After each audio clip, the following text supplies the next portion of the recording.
Donc, j'arrive au chapitre étiologie, les causes de ces soi-disant pathologies, de ces catégories de pathologies. Là, je vais répondre à la question de notre cher ami tout à l'heure. Les facteurs de risque à la somatisation comprennent les facteurs prédisposants, génétiques, biologiques, les facteurs précipitants et perpétuants qui maintiennent la maladie. J'ai mis en A les facteurs prédisposants. Donc, nous avons des facteurs prédisposants, des facteurs précipitants et des facteurs perpétuants. Les facteurs prédisposants, facteurs biologiques.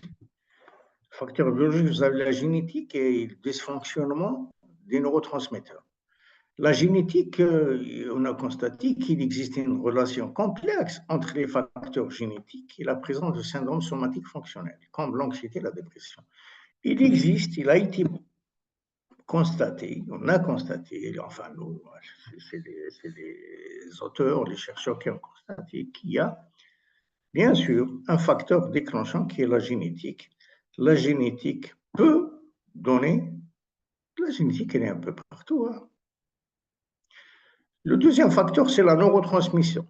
Les neurotransmetteurs, généralement, c'est la sérotonine, hormone SAADA, et la noradrénaline, qui sont mises en cause.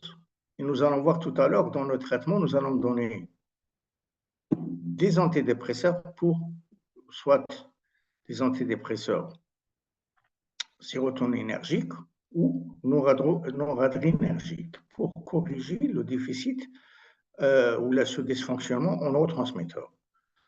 Donc, vous avez en deux, dans les facteurs prédisposants, les facteurs biologiques, génétiques et biologiques, et les expériences infantiles négatives. Donc, c'est le facteur développement qui est très important dans toutes les maladies psychiatriques et les maladies, notamment chroniques. Les expériences dans l'enfance, les expériences négatives, bien sûr, chez les canailles, chez les baspires, qui résultent de la maltraitance infantile, des abus physiques et notamment sexuels, surtout les abus sexuels dans l'enfance. L'expérience précoce de la maladie, quand on tombe malade dans l'enfance, et des maladies difficiles. On s'en sort difficilement, on ne s'en sort pas comme ça sans séquelles. La perte d'un proche, les mamans sentent, tous ces trucs-là sont souvent associés, bien sûr, à la présence de symptômes somatiques ou le trouble fonctionnel à l'âge adulte. Là, vous voyez que l'élevage, quand on est enfant, joue un rôle important. Et à la longue, les facteurs développementaux et environnementaux deviennent des facteurs très importants et agissent au niveau de la génétique. Et il va se transmettre en génération en génération. Donc, le facteur 1 qu'on a, c'est là les facteurs prédisposants. Maintenant, les facteurs précipitants. Vous êtes prédisposé à développer cette maladie, c'est-à-dire que vous avez une génétique, une biologie, vous avez un environnement assez difficile, un environnement délétère, vous avez subi de la maltraitance infantile, mais ce n'est pas pour ça que vous allez pour autant développer la maladie. Donc, il faut qu'il y ait des facteurs précipitants, qui vont se rajouter aux facteurs prédisposants de telle sorte qu'ils vont entraîner la somatisation. Donc, les facteurs précipitants peuvent être un traumatisme physique, accident de travail, accident de la route, blessure, fracture, les incidents mineurs de la santé, une infection mineure, fièvre, etc.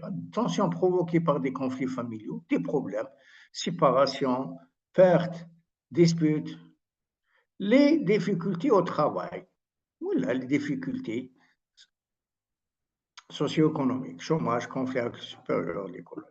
Donc ça, c'est des facteurs qui peuvent déclencher la maladie, précipiter la maladie. Vous avez les facteurs liés au stress. Le stress est un facteur contributif à la somatisation, qui implique l'axe hypothalamo-hypophyso-surrénalien. Le système nerveux central du patient souffrant de somatisation réagit plus fortement à différents types de stimulation sensorielle que celui des sujets sains. Ces gens-là, on observe un seuil de tolérance de la douleur ou de la perception de la douleur qui est assez bas. Les facteurs émotionnels aussi. Donc, dans les facteurs précipitants que je viens de citer, vous avez le stress, les facteurs émotionnels, l'émotion peut être un stress aussi.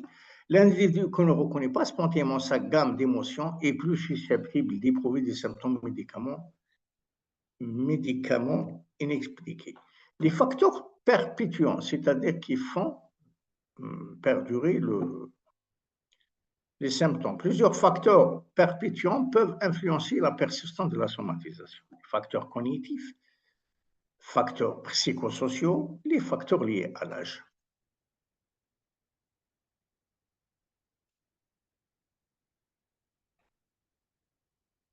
Les facteurs psychosociaux, là, le trouble, le sommeil, la dépression, trouble anxieux. Les facteurs liés à l'âge, il est connu que la détresse chez l'enfant s'exprime principalement par des troubles. L'enfant ne vous dit pas que j'ai une détresse. Comme j'ai mal, j'ai un bobo dans mon ventre, j'ai mal au ventre. Donc l'enfant somatise et avec le temps, cette somatisation va disparaître. Elle peut réapparaître avec l'âge adulte dans certaines conditions.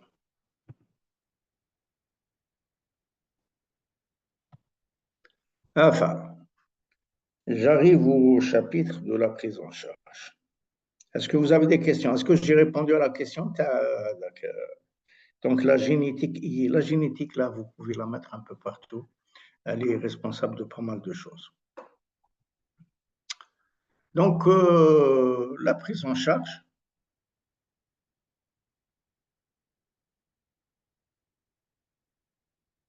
Ça y est, je passe à la prise en charge. Oui, docteur. Alors, je passe.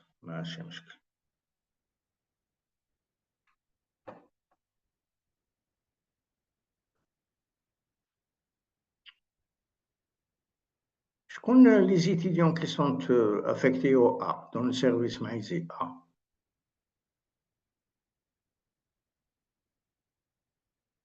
Apparemment, il n'y a personne. Donc, la prise en charge des patients souffrant de troubles à symptomatologie somatique, elle est délicate. C'est une prise en charge plutôt difficile. Déjà, le fait de poser le diagnostic est difficile. Et il nécessite bien sûr une prise en charge globale psychologique et un traitement médicamenteux. Nous allons voir que le traitement médicamenteux ne s'adresse pas à la catégorie spécifique de pathologie. Au contraire, on ne traite pas un trouble factice, on traite les conséquences de ce trouble factice, c'est-à-dire l'anxiété et la dépression. Au préalable, il vous faut une bonne relation médecin-malade, qui constitue bien sûr la pierre angulaire ou l'outil thérapeutique primordial. Parce que c'est des patients qui ont besoin d'une certaine confiance de la part de leur médecin, sinon c'est l'échec assuré de la prise en charge. Donc le médecin doit prêter une oreille attentive et bienveillante aux symptômes du malade. Le médecin doit se donner des objectifs réalistes. Il ne faut pas mentir au patient. Il ne faut pas lui donner que je vais trouver votre maladie et je vais vous traiter pour cela. Non.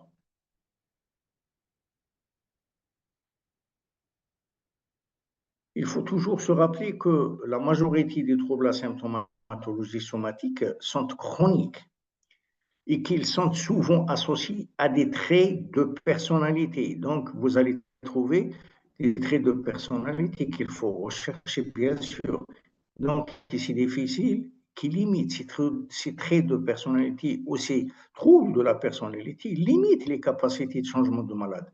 On ne peut pas changer quelqu'un qui a une personnalité comme ça. La personnalité, elle est constituée. Elle se constitue de l'enfance jusqu'à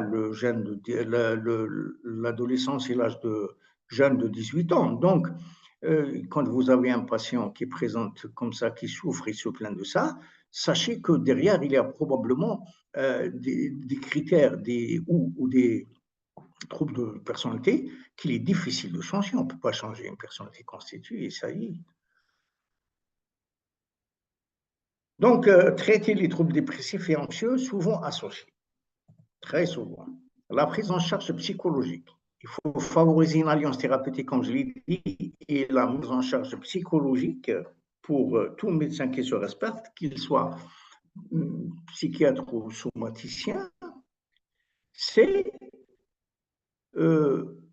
l'alliance thérapeutique. Comment qu'elle se fait cette alliance? C'est de voir régulièrement le patient, de s'entretenir, d'être à l'écoute de cette alliance, accepter la souffrance du malade, adopter une approche psycho-éducative et de soutenir, être à ses côtés, ne pas lui montrer son chemin, c'est l'accompagner dans son chemin. Planifier des rendez-vous réguliers, yani voir régulièrement le patient. Plutôt qu'au besoin, le malade apprend ainsi que son médecin souhaite le voir quand il est bien et non pas quand il est en rechute. Prendre bien sûr en charge tous les facteurs systémiques, c'est-à-dire les proches, l'environnement de travail, les amis, qui peuvent influencer le comportement du patient, bien sûr, et surtout les parents. Évitez donc, comme je l'ai dit tout à l'heure, de donner au malade l'impression qu'on va finir par trouver le médicament miracle. Ça n'existe pas, médicament miracle. L'approche psychologique qui se révèle la plus pertinente est basée sur le modèle de réattribution. Réattribution de quoi? Cette approche vise à aider le patient à changer son style d'attribution des symptômes à une cause organique. Au lieu qu'il est là, et ça se fait d'une façon progressive avec le temps, et ça nécessite des psychothérapies quand même assez performantes et de pointe.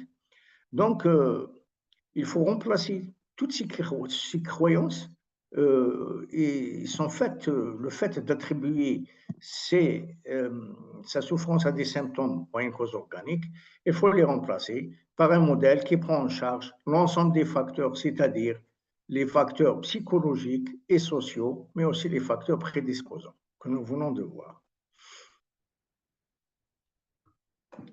Le traitement médicamenteux, il n'existe pas, à vrai dire, une pharmacothérapie spécifique aux troubles, comme je l'ai dit, troubles à symptomatologie somatique.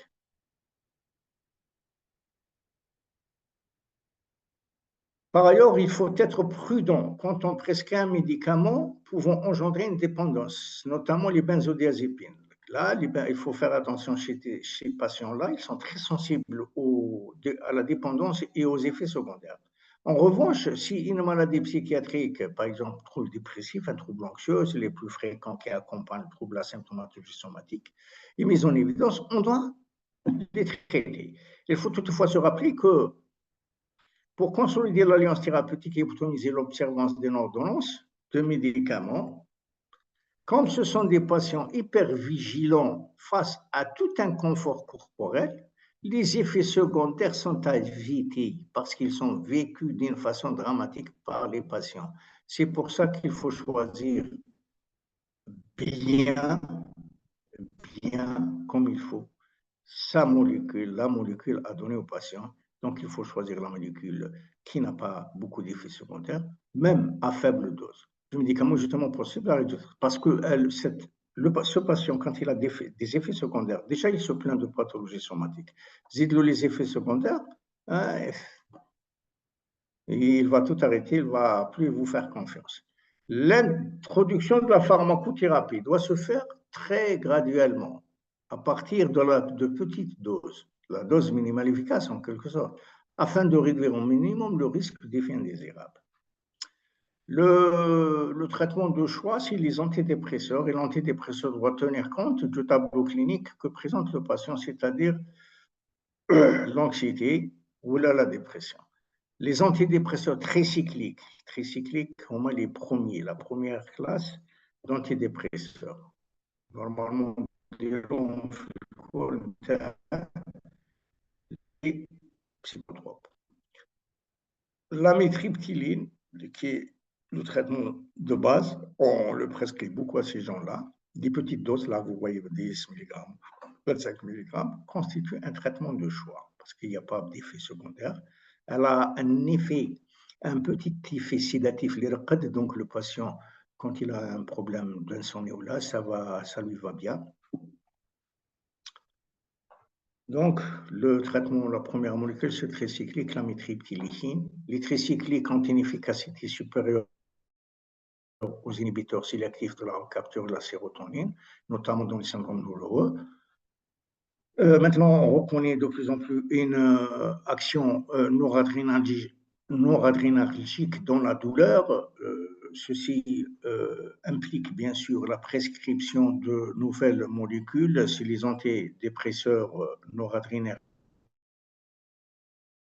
qui sérotonergiques, les ISRNA, par exemple la Valafaxine qui existe en Algérie, qui donne de très bons résultats. Pour les douleurs, nous pouvons donner la prégabaline entre 75 et 100 mg. La prégabaline existe à 153, il ne faut pas toucher. Maintenant, elle est bien classée parmi les 12 médicaments psychotropes. Et il faut bien sûr tenir compte du confort du malade en, bien sûr, faisant de l'exercice physique léger, modéré. L'exercice physique donne une plutôt efficace pour soutenir une bonne vie chez ces patients-là, améliorer plus ou moins l'état dépressif et l'état anxieux, lutter contre toutes les maladies, l'obésité, la maladie cardiovasculaire, l'artère, j'en passe. En conclusion, je vous dirais que les troubles à symptomatologie somatique constituent un réel défi en médecine. Le médecin doit être sensible à la détresse de ses patients somatisants et tenter de leur apporter leur soulagement et de l'espoir. Étant donné le mode de présentation de ces troubles et la difficulté de diriger ces patients vers une clinique psychiatrique, il y a lieu d'encourager un véritable travail de collaboration entre les différents secteurs, c'est-à-dire la santé mentale et plutôt la médecine, la psychiatrie et la médecine somatique. Je vous remercie pour votre attention et bonne écoute. Est-ce que vous avez des questions?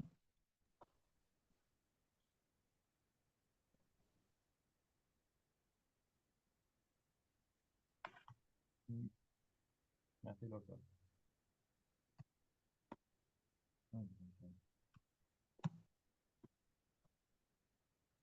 Merci, docteur.